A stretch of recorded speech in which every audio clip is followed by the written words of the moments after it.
I think actually finding talent in the life sciences is challenging. It depends. In academia, there's a certain type of talent that you're looking for. In industry, it's a different talent. But it is challenging to find people that are really motivated and can drive your organization.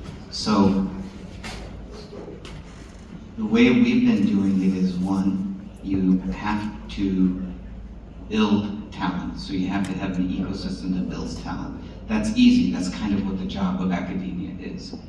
So that's core to our mission. A really nice example is, we have a biotech and master's program where students learn about research. They get a master's, they learn research, and they spend time in industry. And they have that opportunity to sort of go back and forth and be the kind of individuals that might populate labs that are starting in Ocean State Labs that Mark might oversee. The other is in recruiting, retaining talent, is making sure that people feel supported, that they have opportunities for growth, and that they are, for lack of a better word, just compensated in an equitable fashion, because otherwise you won't be able to retain them. So those are just some straightforward, I think, things that you have to do to retain talent.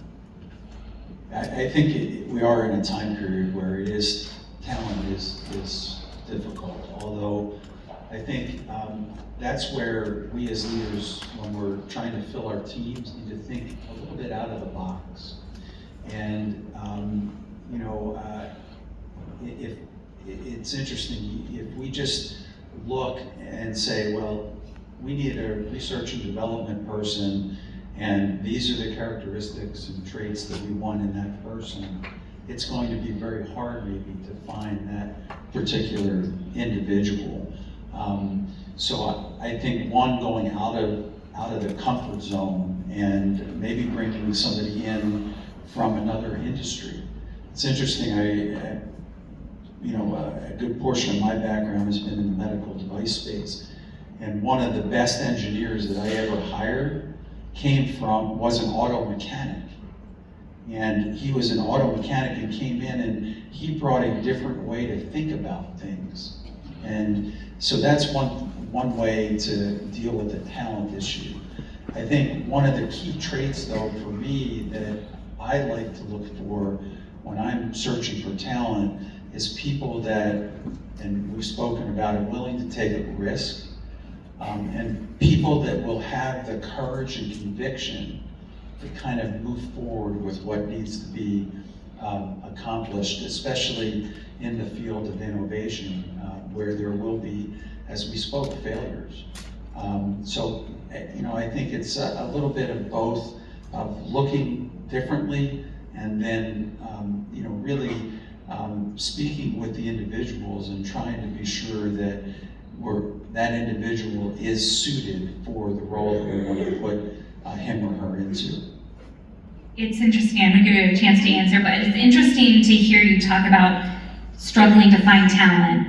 And I'm guessing that there might be some people on the other side of the aisle who are the people that are looking to find that next job.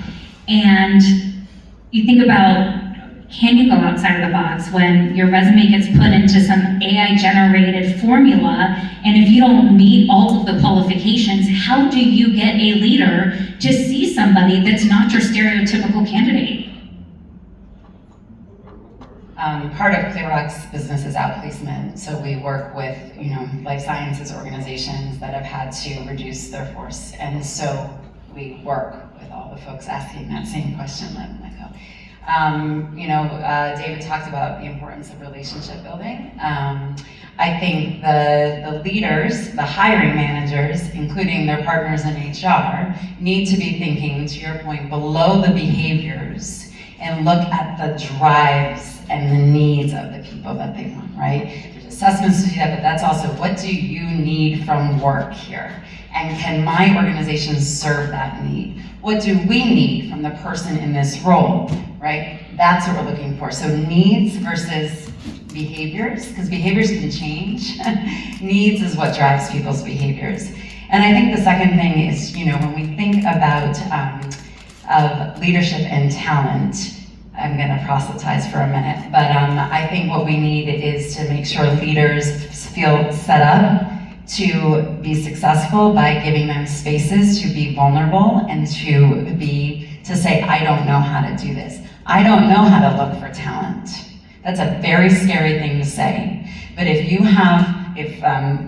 BCG, where I'm now, they have set up this internal coaching center where actually we have us as trained professional coaches being hired, but we also have an affinity group of BCG employees who wanted to practice their coaching skills that are coaching each other as peers, right? So it isn't that, and then of course, if you can have your more senior leaders have a safe space to say, I don't even know what I'm looking for as a leader. I don't know, what do I do? The things have changed. So to kind of bridge the two questions together, creating spaces where leaders can say, this is getting in my way, or find out what's getting in my way of being a better leader, a better talent developer, whatever it is, having the safe space and dialogue, and then making sure you're looking beyond the behaviors and into the skills, into the drives. I think we want to open it up to some audience questions, unless, did you want to wrap up with anything else, Mark or Mukesh, on this question? Okay, let's see what all of you, if there's any questions, maybe just